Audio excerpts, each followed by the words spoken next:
함께 자리에서 일어나셔서 사도신경으로 우리의 신앙을 고백하며 영과 진리로 하나님께 예배드리겠습니다. 나는 전능하신 아버지 하나님, 천지의 창조주를 믿습니다. 나는 그의 유일하신 아들 우리 주 예수 그리스도를 믿습니다. 그는 성령으로 잉태되어 동정녀 마리아에게 선하시고 본디오 빌라도에게 고난을 받아 십자가에 못 박혀 죽으시고 장사된 지 사흘 만에 죽은 자 가운데서 다시 살아나셨으며 하늘에 오르시어 전능하신 아버지 하나님 우편에 앉아 계시다가 거기로부터 살아있는 자와 죽은 자를 심판하러 오십니다. 나는 성령을 믿으며 거룩한 공교회와 성도의 교제와 죄를 용서받는 것과 몸의 부활과 영생을 믿습니다. 아멘.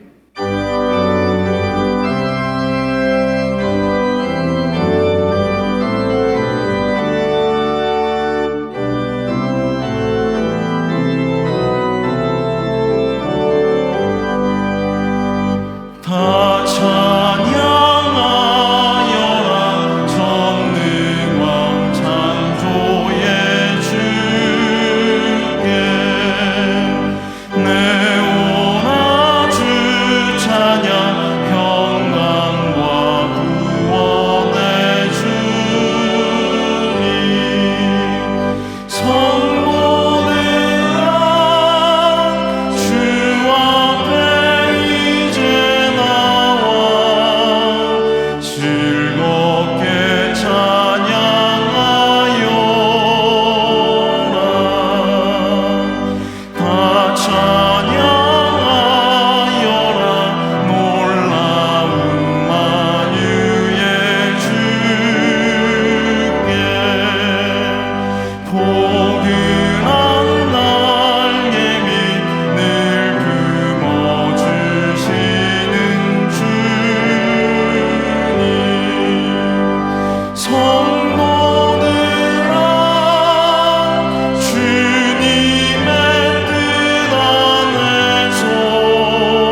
주님 당신은 사랑의 빛 어둠 가운데 비추소서 세상의 빛 예수리를 비추사 당신의 진리로 우리를 자유케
오늘 우리에게 주시는 하나님의 말씀은 사도행전 1장 15절에서 26절까지입니다.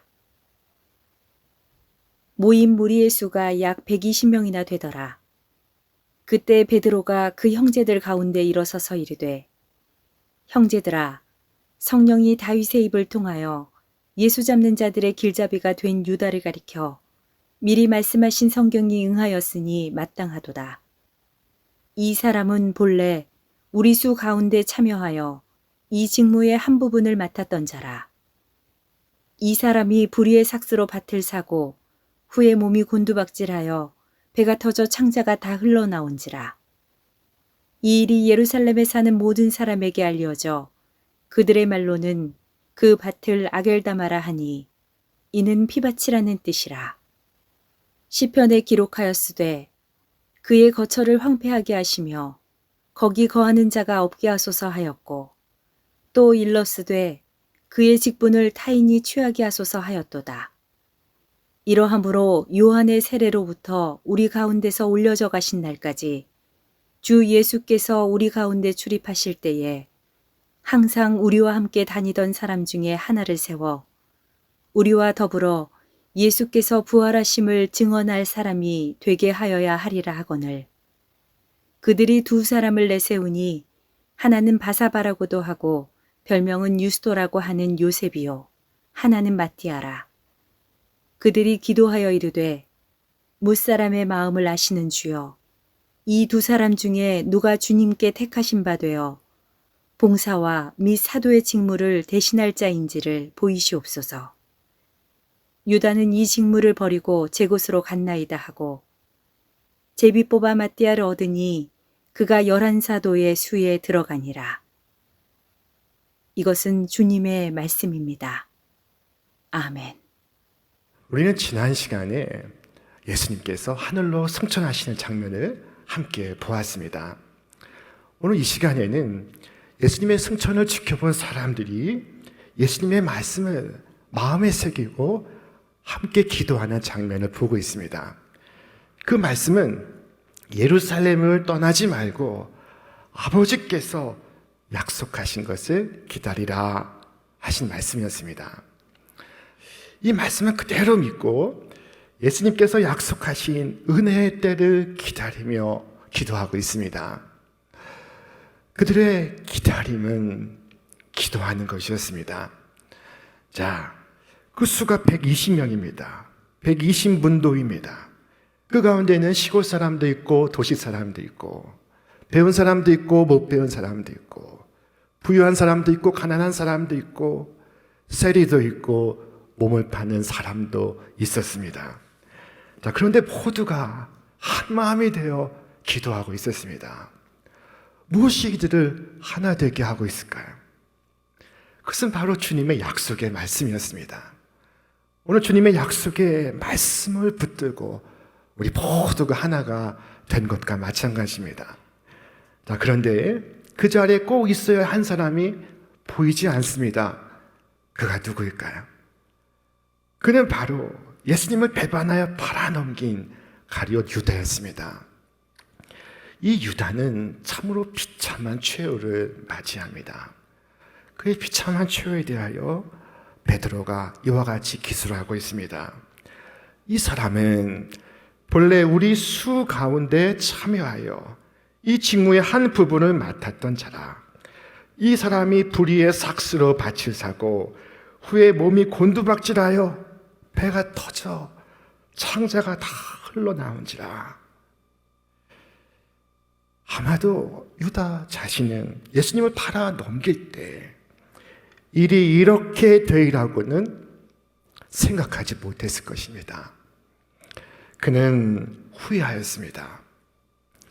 그는 어쩌면 선생님께서 사람들의 피에 달아나실 것이라고 기대했습니다.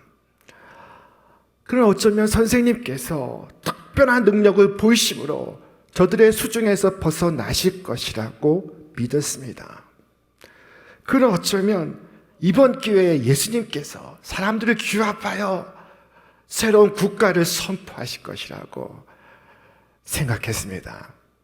그러나 결과가 그렇게 되지 않았습니다. 그러므로 그는 후회하였습니다. 여러분, 단지 결과를 후회한 사람을 회개한 사람이라고 말할 수 있을까요? 결과를 후회한 사람은 회개한 사람입니까? 자, 지하철역에서 자신의 업무를 늘 소홀히 하는 한 철도원이 있다고 가정해 보겠습니다. 불행히도 어느 날 그 지하철역에서 충돌 사고가 발생했고 그로 인해 무고한 인명피해가 있었습니다. 그에게 적용된 죄는 과실치사죄입니다. 자, 그런데 이 철도원은 그날 그 사고가 있기 전까지는 늘 집에 돌아갈 때 나에겐 잘못이 없어 라고 생각을 해왔습니다. 자, 생각해 보십시오. 과실은 결코 사고로 판단되는 것이 아니라 과실 자체로서 판단되는 것입니다. 여러분이 과실을 범했는데도 들키지 않고 용케 위기를 모면했다 할지라도 그것은 하나님 보시기에 죄입니다. 여러분이 잘못을 저지르고 하나님의 섭리로 인해 무서운 잘못된 결과를 피할 수 있었다 할지라도 그 영광은 하나님께 있는 것입니다. 그리고 그 자신은 그 책임을 져야만 합니다. 마치 내 죄로 인해 큰 사고가 일어난 것처럼 책임을 져야 합니다. 여러분, 결단코 죄를 결과로서 판단하지 말고 죄를 그 죄 자체로서 판단하시기를 바랍니다. 유다는 결과를 후회하지만 그 결과를 돌이킬 수 없어 그는 가책을 받고 있었습니다. 그가 나무를 찾아서 거기에 줄을 매달고 스스로 목숨을 끊습니다. 그러나 너무 조급한 마음에 엉성하게 목을 묶었기 때문에 줄이 끊어져 그의 몸이 절벽 아래로 떨어지고 말았습니다. 그래서 그의 창자가 흘러나왔다고 말씀하고 있습니다. 그가 떨어진 그 밭은 피로 흥건하였고 이후로 사람들은 그 밭을 아기엘 다마라 피밭이라 불렀습니다. 여러분, 하나님을 떠난 악인의 말로가 이와 같습니다. 자, 이제 사도행전의 역사는 그 빈자리를 채우는 것부터 시작됩니다. 여긴 몇 가지 기준이 설정되고 있습니다. 베드로가 일어나 말하기 시작했습니다. 우리 말씀 같이 읽겠습니다. 형제들아, 성령이 다윗의 입을 통하여 예수 잡는 자들의 길잡이가 된 유다를 가리켜 미리 말씀하신 성경이 응하였으니 마땅하도다. 시편에 기록하였을 때 그의 거처를 황폐하게 하시며 거기 거하는 자가 없게 하소서 하였고 또 일렀을 때 그의 직분을 타인이 취하게 하소서 하였도다. 베드로는 유다 이 사건을 심리학적으로, 정치학적으로, 사회학적으로 풀어서 설명하지 않습니다. 다만 이 사건은 성경의 말씀이 이루어진 것이라고 말하는 것입니다. 베드로는 이 문제를 성경에 비추어 해석하고 성경에서 그 답을 얻고 있었습니다. 다윗의 입을 통하여 예수 잡는 자들의 길잡이가 된 유다를 가리켜 미리 말씀하신 성경의 말씀이 응하였다. 성경에 예언된 말씀대로 유다는 제 갈 곳으로 간 것이다. 이것은 이미 예언된 바요. 이미 주님의 말씀 안에서 그 예언이 성취되었을 뿐이다. 자, 그리스도를 배반한 이 비열한 배신을 통해서 예언이 성취가 되고 그리스도께서 약속된 메시아라는 사실이 드러나게 되었습니다. 이제 그 빈자리를 채우고자 합니다. 제자의 빈자리를 보선하고자 하고 있습니다. 여기에 매우 중요한 의미가 있습니다. 여러분, 12사도의 자리는 절대적인 자리가 아닙니다. 영원한 지위가 아닙니다. 얼마든지 감할 수 있고 얼마든지 채울 수 있습니다. 여기에 바로 베드로 사도의 겸손이 있었습니다. 나는 예수님의 제자입니다. 그러나 나만이 예수님의 제자가 되는 것은 아닙니다. 이 무리 가운데 부활의 증인이 있고 주님을 따르는 자가 있습니다. 그도 주님의 제자가 될 수 있습니다. 그래서 모인 120 문도 가운데 한 사람을 택하여 그 12를 채우고자 합니다. 이때 몇 가지 중요한 기준이 열거되고 있습니다. 첫째는 처음부터 항상 예수님을 따라다닌 자여야만 합니다. 처음부터 끝까지 함께 한결같이 동행한 사람, 그 사람이어야 한다는 것입니다. 자, 우리 말씀 같이 읽겠습니다. 요한의 세례로부터 우리 가운데서 올려져 가신 날까지 주 예수께서 우리 가운데 출입하실 때 항상 우리와 함께 다니던 사람 중에 하나를 세워 항상 함께 있었던 자만이 사도가 될 수 있다는 것입니다. 항상 주님을 따른 자이면 축하합니다. 시험 봐서 되는 것이 아닙니다. 따지고 보면 지금 그 자리를 지키고 있는 11명의 사도 역시 특별한 사람들은 아니었습니다. 비범한 사람들은 아니었습니다. 오히려 그들 가운데 뛰어난 자가 있었다면 그가 바로 가룟 유다였습니다. 그는 머리 회전이 굉장히 빨랐습니다. 어느 날 마리아가 옥합을 깨뜨려 예수님의 발 아래 붙는 것을 보고도 그 향이 옥합의 가치가 얼마인지를 정확히 계산할 수 있는 사람이었습니다. 자, 그는 예수님께서 일행의 모든 돈꾀를 맡아 관리하게 하실 정도로 유능한 사람이었습니다. 그러나 그가 어땠습니까? 유다는 이를 버리옵고 제 곳으로 갔나이다. 하나님께서 정하신 자리가 아닌 제 곳, 제가 정한 곳으로 갔다는 것입니다. 여러분, 우리 가정에서, 일터에서 하나님께서 정하신 자리가 있습니다. 주께서 나로 있게 하신 자리, 나로 봉사하게 하신 자리, 나로 일하게 하신 자리, 그 자리가 나의 사명의 자리입니다. 여러분, 그 자리를 소중히 여기시기를 바랍니다. 사도의 첫 번째 조건, 그것은 항상 주와 함께 있던 자 중에 한 사람이어야 한다는 것입니다. 여러분, 적어도 하나님의 일꾼으로 부름받는 사람은 하나님과 동행한 흔적이 있는 사람이어야 합니다. 날마다 삶 속에서 주님과 함께 걷는 사람이어야 합니다. 주님과 동행하는 것에 삶의 분명한 목표가 없는 사람은 언제든 욕망을 쫓아 어긋납니다. 자, 불의의 삭스 쫓아갑니다. 가룟 유다가 대표적인 사례입니다. 자, 그러므로 모든 직분자, 모든 사명자의 첫 번째 조건, 그것은 항상 주와 동행하는 것입니다. 자, 두 번째 사도의 조건은 예수님의 부활을 목격한 사람이어야 한다 하는 것입니다. 우리와 더불어 예수께서 부활하심을 증언할 사람이 되게 하여야 하리라. 여러분, 주의 부활을 증언할 수 있으려면 부활의 주님을 만난 사람이어야 합니다. 부활하신 주님을 만나지 않고 주님의 부활을 증언할 수가 없습니다.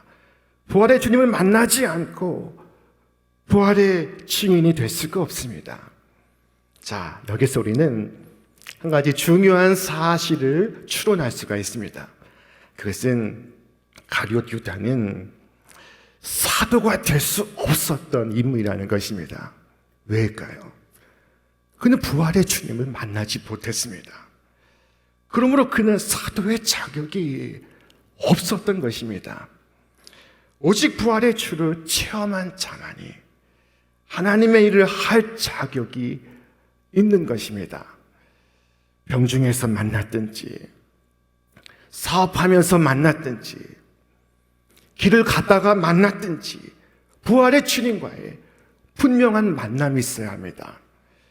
책상에 앉아서 공부한 것 가지고는 안 됩니다. 하나님 일을 하려면은 이 주님과의 만남이라는 체험적 신앙이 반드시 있어야 합니다. 자, 그래서 후보를 2명으로 압축하게 되었습니다. 그들이 누구일까요? 우리 말씀 같이 읽겠습니다. 그들이 두 사람을 내세우니 하나는 바사바라고도 하고 별명은 유스도라고 하는 요셉이요 하나는 마띠아라.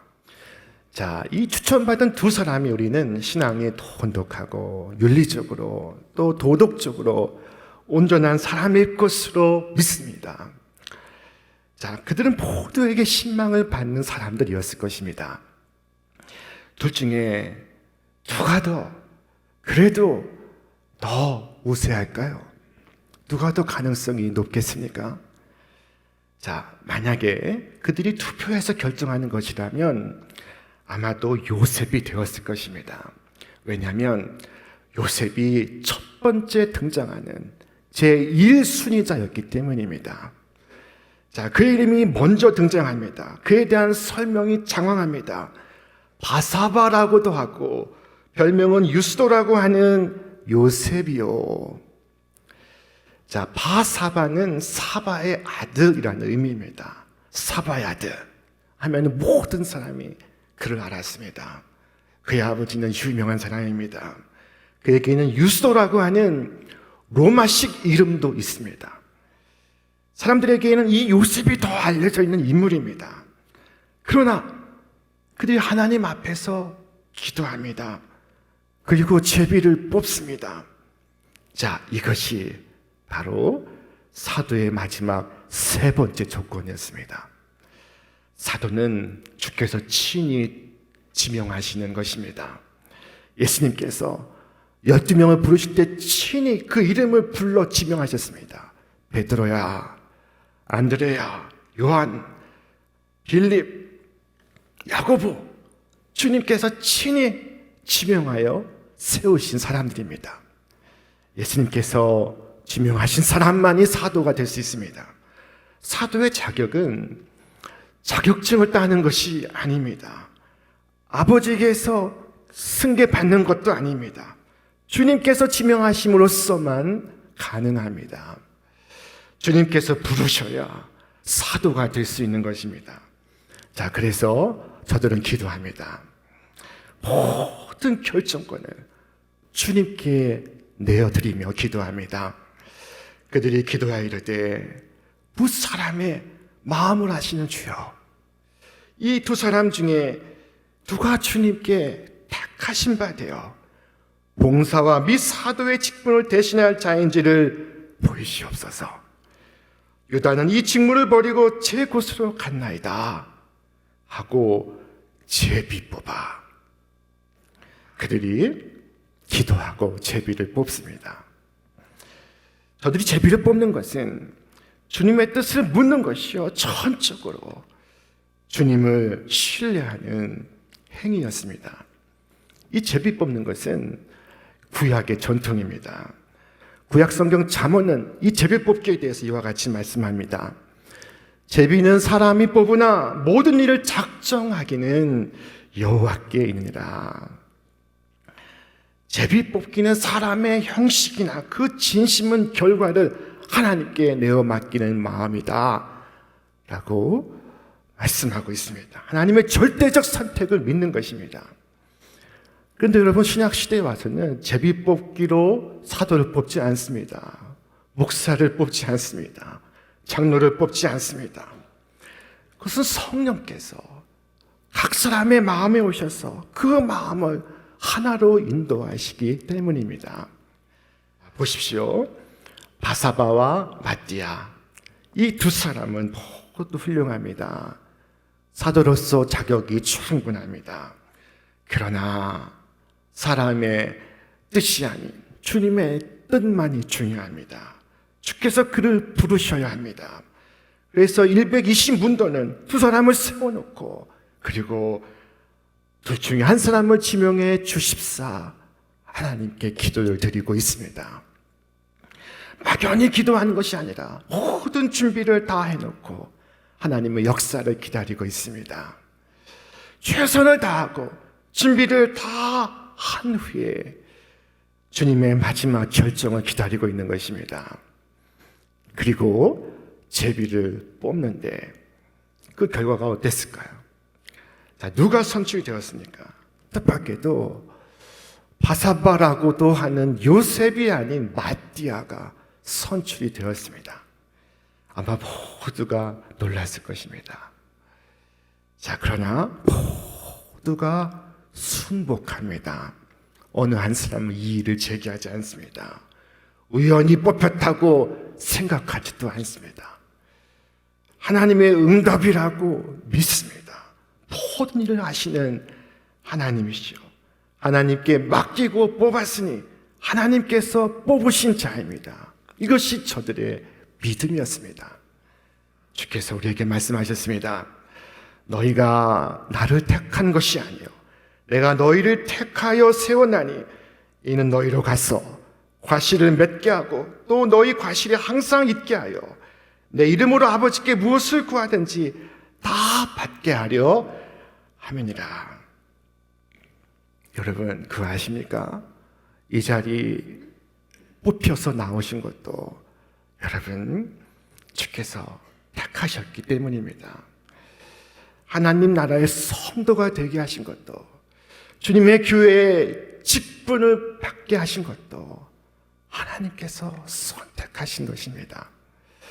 주님의 일을 하는 사람들에게는 목사, 장로, 권사, 집사, 목자, 초원지기, 교구장 누구를 막론하고 하나님께서 나를 지명하셨다는 이 소명인식이 분명해야 합니다.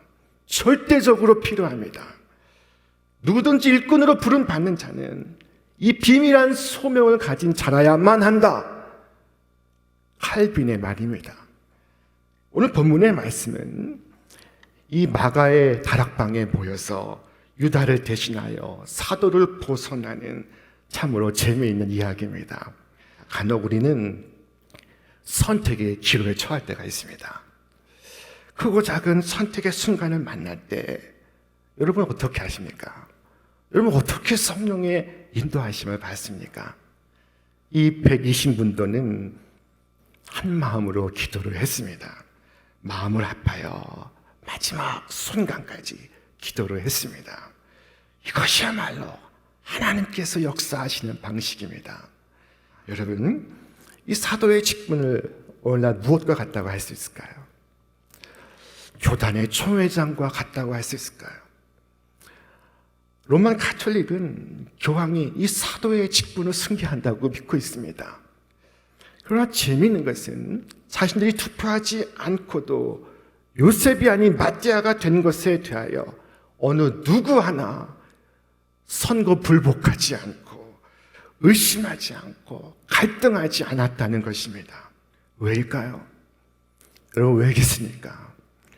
사도는 명예를 위한 자리가 아니요 순교를 위한 자리였기 때문입니다. 12명의 사도 모두가 순교의 길을 갔습니다. 이 사도는 결코 명예를 위한 자리가 될 수가 없습니다. 여러분 혹 내가 바라는 직분을 받지 못해서 섭섭하다면 그것은 아직도 내게 명예를 위한 자리이기 때문입니다.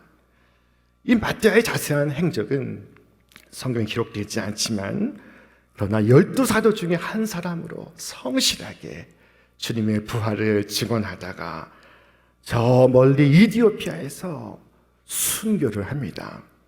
이런 이야기가 전해져 오고 있습니다. 옛날 한 포악한 왕이 그리스도인들을 잡아다가 큰 가바솥에 넣어 물을 끓이기 시작했습니다. 뜨거운 물에 저들을 죽일 생각입니다. 그때 집행하는 군사가 영안이 열려 죽어가는 성도들을 보고 있는데 하늘에서 천사가 각각 한 명 한 명의 성도에게 영롱한 면류관을 씌워주는 것을 보게 되었습니다. 그런데 그 뜨거운 물속에서 견디지 못한 한 성도가 벌떡 일어나 나 이제부터 예수를 안 믿겠어. 나를 살려주시오. 자, 그 말이 떨어지기가 무섭게 그를 위하여 면류관을 가지고 내려오던 천사가 실망한 얼굴로 그 면류관을 들고 다시 하늘로 올라가는 것이었습니다. 자, 그 모습을 본 이 집행하는 군사가 그를 끌어내고 자기가 그 자리에 들어가서 자신이 대신 순교를 합니다. 그때 천사가 다시 내려왔다는 것입니다. 결국 마지막까지 견디지 못한 그 사람의 면류관을 그 군사가 차지하게 되었다는 이야기입니다. 바로 마띠아가 그 사람이었습니다. 누구는 버리고 떠나는 그 자리를 누구는 감사함으로 받습니다. 영광으로 받습니다. 유다는 그 직무를 버리고 제 곳으로 갔습니다. 그러나 마띠아는 기꺼이 자원하여 그 직무를 맡습니다. 여러분, 누구든지 구원의 은혜에 감격하면 성직자가 아니라 할지라도 자신의 생을 하나님 앞에 헌신합니다. 하나님 영광을 위해 사는 것을 생의 목적으로 삼습니다. 오 하나님, 하나님 영광 위해서 살고 싶습니다 라고 기도합니다. 오늘 사도행전 1장 그 결미에서 이 120문도가 주께서 승천하신 후에 가룟 유다를 대신한 사도를 새로이 뽑는 장면을 우리가 보고 있습니다. 인간이 아닌 하나님께서 뽑으시도록 저희들이 이 방법을 선택한 것입니다. 여기에 담긴 이 소중한 진리는 우리 모든 직책은 하나님께서 주시는 것이라는 사실입니다. 내게 주신 집사의 직분, 내게 주신 교학교 교사의 직분, 찬양대원의 직분, 모든 봉사의 직분 하나님께서 주신 것입니다. 소명의식 없이 일하면 쉽게 상처받습니다. 쉽게 낙심합니다. 쉽게 그만둡니다. 그러나 분명한 소명의식을 갖고 있으면 자기를 부인합니다. 십자가를 칩니다. 목숨을 걸고 주님을 따라갑니다. 소명자는 낙심할 수가 없습니다. 왜냐하면 그와 함께 하시는 능력의 하나님을 날마다 의지하기 때문입니다. 사도 바울은 우리에게 말했습니다. 우리 함께 읽겠습니다. 우리가 이 보배를 질그릇에 가졌으니 이는 심히 큰 능력은 하나님께 있고 우리에게 있지 아니함을 알게 하려 함이라. 오늘 우리 가정에 하나님께서 내게 주신 이 직분이 있습니다. 오늘 교회에서 하나님께서 내게 맡기시는 직분이 있습니다. 하나님께서 각 사람에게 주시는 것입니다. 자, 여러분, 주께서 내게 부탁하신 그 일은 천사도 흠모하는 일입니다. 여러분, 주께서 맡기신 그 소명의 직을 소중히 여기시기를 바랍니다. 이 120명의 무리들은 간절히 기도했습니다. 오늘 우리도 기도할 수 있기를 바랍니다. 오 주여, 저는 부족하오나 가정에서 일터에서 주님을 증언하는 사도의 직무를 대신할 자로 불러주시면 감사합니다. 제가 주님의 증인 되기를 소원합니다. 본하신 주님의 증인 되기를 원합니다. 온 맘 다해, 온 힘 다해 주님을 전하게 하옵소서 기도하시며 하나님의 전능하신 손에 붙들려 오늘 사도행전의 이 역사를 함께 써나가시는 여러분과 제가 되시기를 주님의 이름으로 축원합니다. 축원합니다. 이제는 우리 주 예수 그리스도의 은혜와 하나님의 극진하신 사랑과 성령의 교통하심이 오늘 나를 부르시는 주님의 소명을 온 힘 다해 이루기를 결단하는 우리 모든 성도들 위해 저들의 가정과 일터와 기업 위에 이제로부터 영원토록 함께 하시기를 간절히 축원하옵나이다. 아멘.